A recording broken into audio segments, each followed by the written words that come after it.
Y llegó el momento de recibir a los niños del tercer año de educación básica, tercero B. ¿Dónde están los papitos del tercero B? No me digan presente. A ver, una bulla a los papitos del tercero B. Esos son mis papitos. Recibamos con fortísimos aplausos a sus queridos niños con la coreografía Despacito, a cargo de la tutora Andreina Torres. Y dice maestro, a la voz de 1, 2, 3. Ay, oh sí.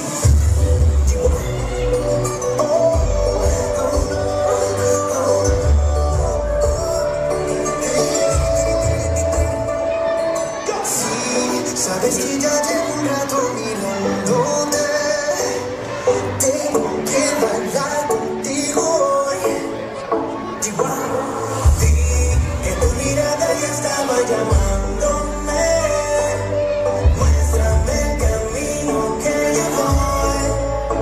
Oh, tú eres el imán y yo soy el metal. Me voy acercando y voy armando el plan. Solo con pensarlo se acelera el pulso. Oh yeah, ya me está gustando más de lo normal. Todo mi sentido va pidiendo más. Estoy que tomando sin ningún apuro.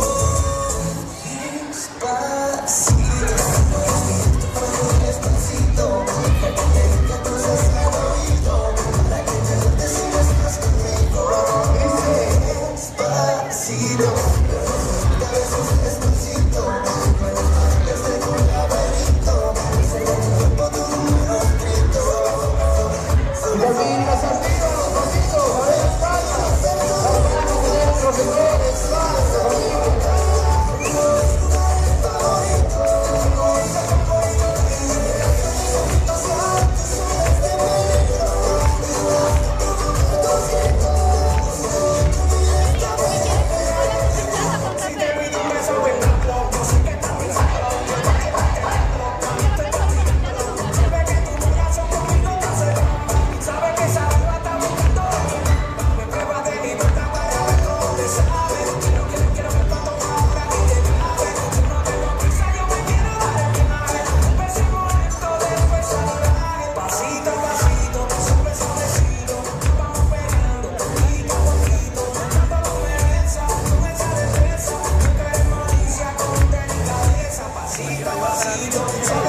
Vamos a una playa en Puerto Rico hasta que las olas griten al bandido para que decidas seguir conmigo.